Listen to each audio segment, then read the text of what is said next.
This video is brought to you by the fine people and void entities over on my Patreon, and also by NordVPN. Check out the links in the description for more information, or stick around and watch the rest of the video.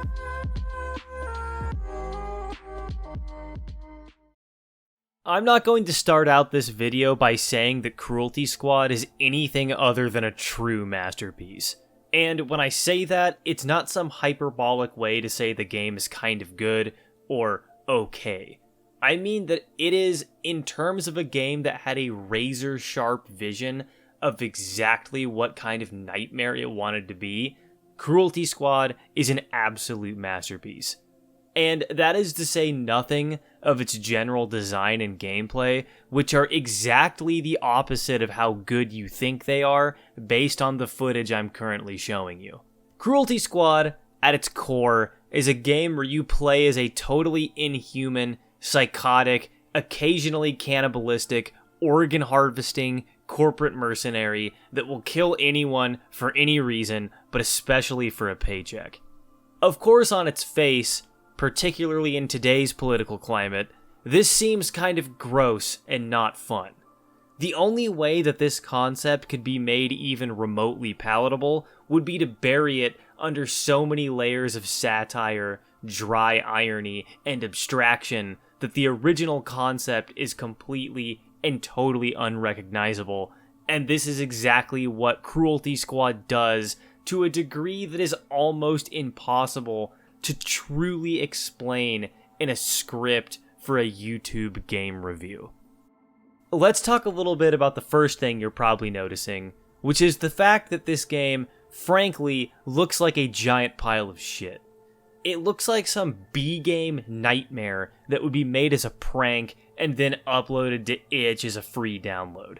It looks like what you would see if you ate a pound of ergot-infested barley and then tried to play the first Doom, the first Deus Ex, and Postal at the same time while simultaneously gazing into the yawning multiverse through a gateway opened in the center of your pineal gland.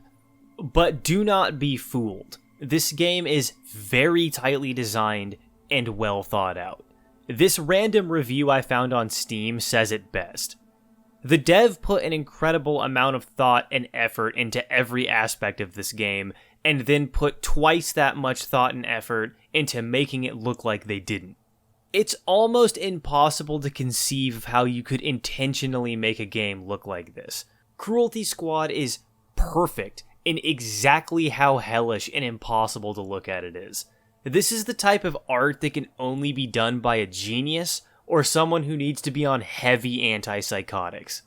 This nightmarescape doesn't just serve as some sort of pretentious statement about deconstructing what a video game should look like either. It also serves the very important narrative and mechanical goal of making sure what is going on in the game is abstract enough to be enjoyable.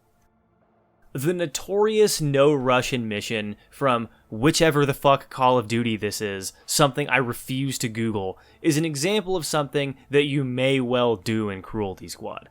The difference is, looking at this in photorealism sucks, and you can't really make any statement about it besides, this is a bummer.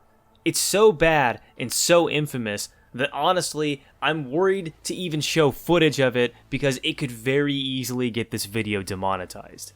Cruelty Squad, on the other hand, can make whatever statement it wants, because its environments look like they were created by a machine learning algorithm that was only given the Wikipedia page for Uncanny Valley as instructions.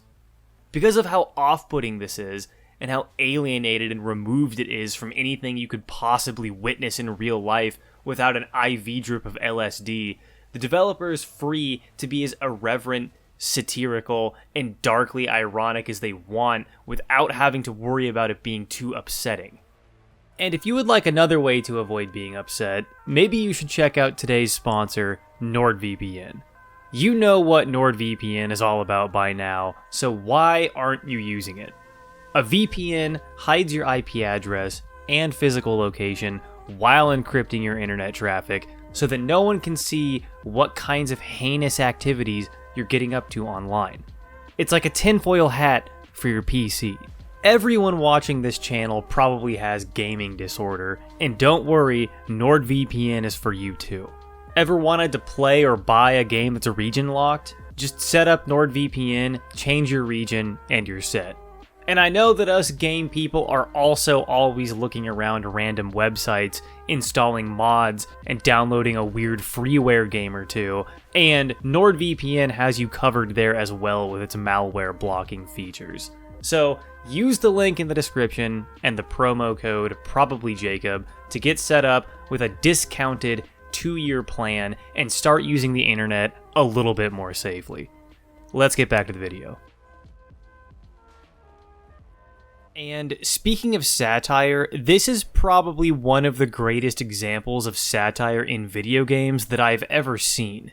The way cultures of corporate greed and rampant, mindless consumerism are parodied in Cruelty Squad is on a completely different level.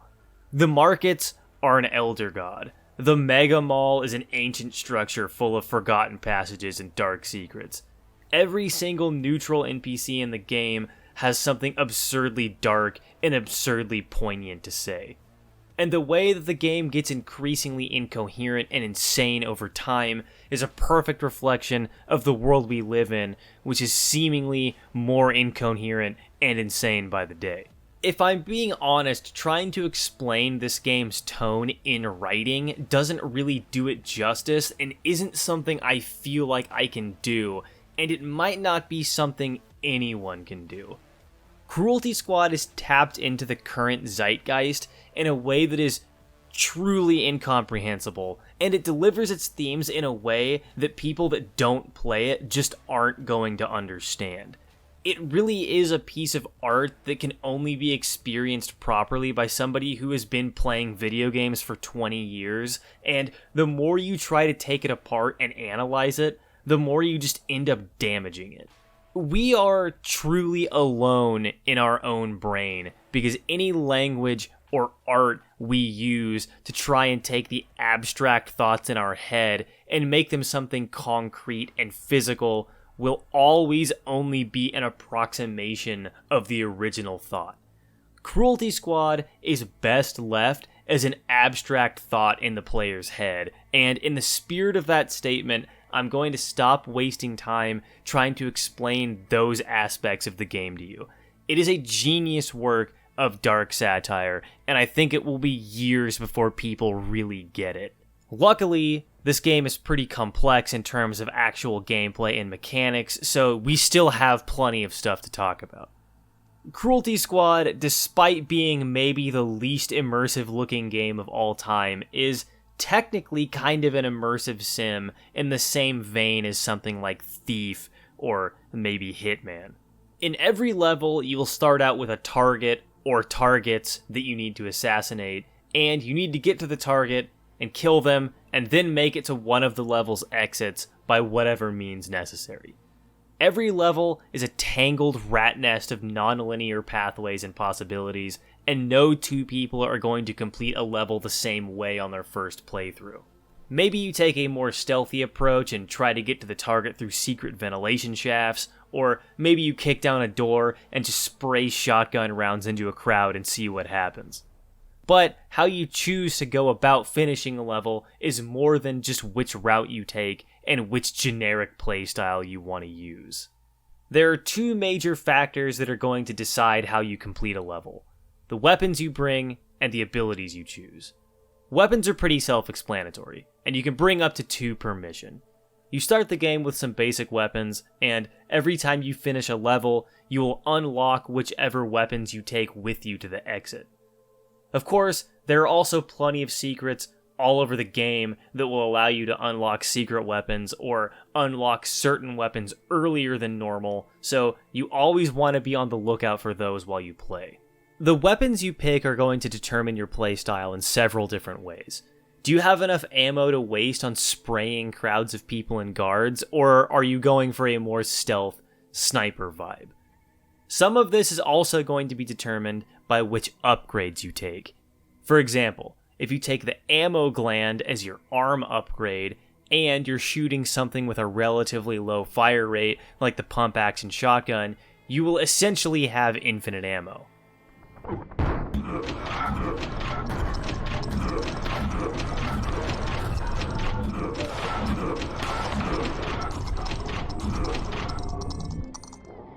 But since this gland makes manual reloading impossible, if you're shooting something like this machine pistol with a high fire rate, you will run out of ammo very quickly and be extremely vulnerable.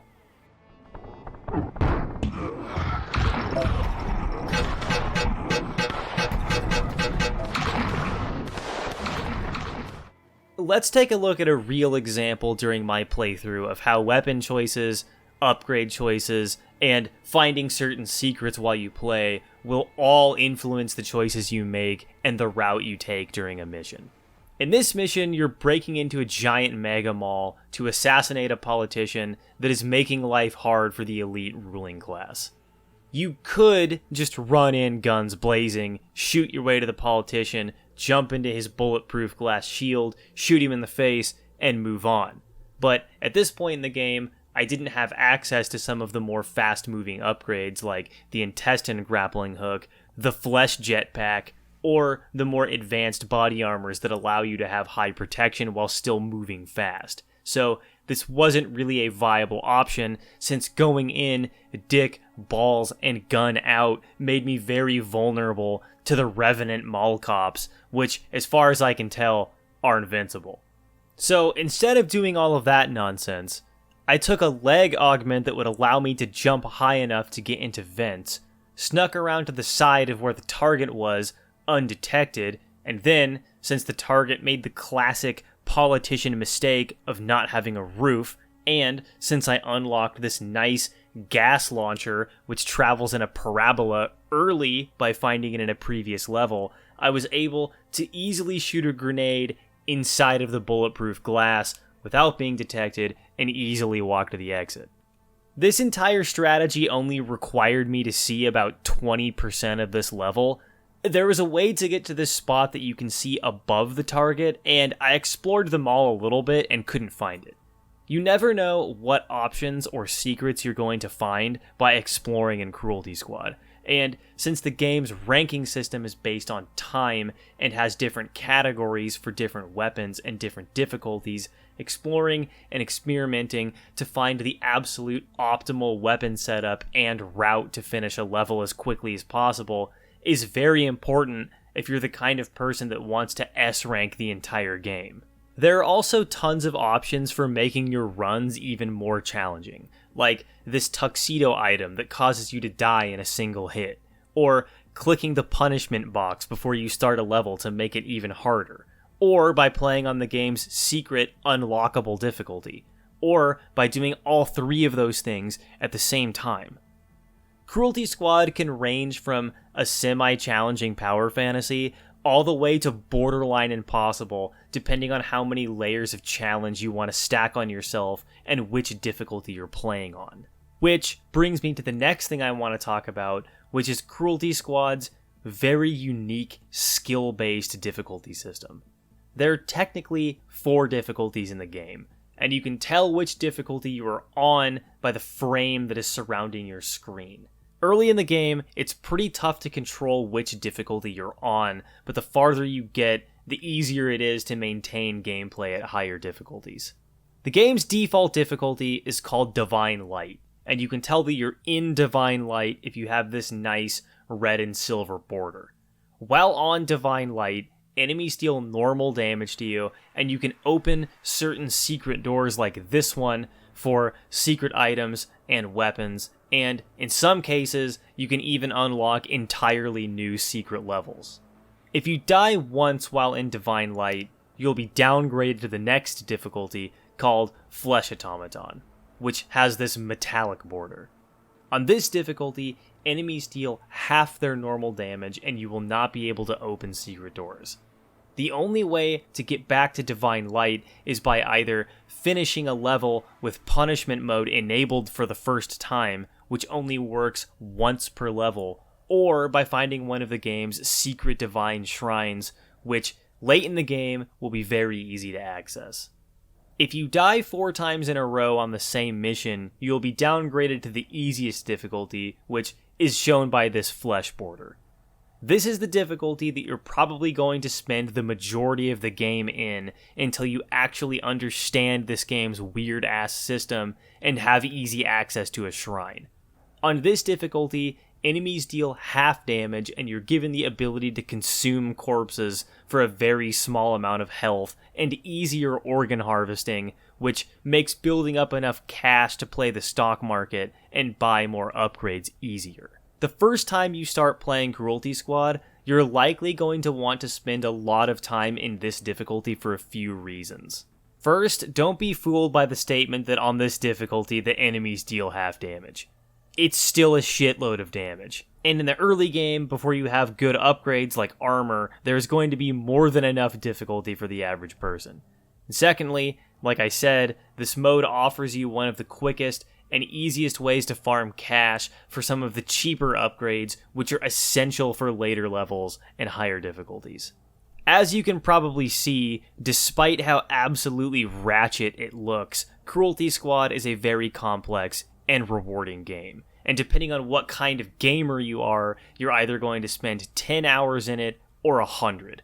As of writing this script, I've finished all of the game's basic missions at least once and I'm well over 10 hours in. I haven't come even remotely close to unlocking every upgrade, I'm still missing all of the secret levels, I have a ton of secret items and weapons to find, and I haven't really messed around with trying to get high rankings yet. On top of all of that stuff, I'm almost positive that between this game's non-linear levels with multiple exits and all of its goofy movement options and ranking categories, that it easily has the potential to be a niche speedrun game, which could potentially add hundreds of hours to its playtime if you're a speedrunner. This definitely isn't a game for everyone. I could imagine that it would be basically unplayable for anyone who has certain types of color blindness, and its extremely oppressive and dark sound design, gameplay, and themes probably aren't for everyone either. However, this game is also an absolute masterpiece of its era and an instant classic that will for sure be referenced and discussed in gaming circles for years. If you can afford it financially, physically, and psychologically, you owe it to yourself to play this game and truly experience how much of an insane and surreal masterwork of modern satire it is. I had to pry myself away from this game to get a script written, and I know I'm going to spend a lot of time with it. If you want to see more videos like this one, consider subscribing. A like and a comment are also extremely useful. And, of course, if you're already subscribed, please turn on notifications so that you know when I upload. And if you check out the description, you can find links to my Twitch channel, where I stream every Thursday, and to my Discord community. And finally, you should follow me on Twitter so you don't miss any important updates. Thank you for watching, and I'll see you in the next video. Welcome back to the Patreon credits, and thank you, as always, to all of these guys for supporting the channel directly. The patrons get unique roles in the Discord, and someday soon, I hope to have enough time to make some kind of patron-exclusive content that will be available to all tiers. Thanks again to these guys for the support, and this time I really will see you in the next video.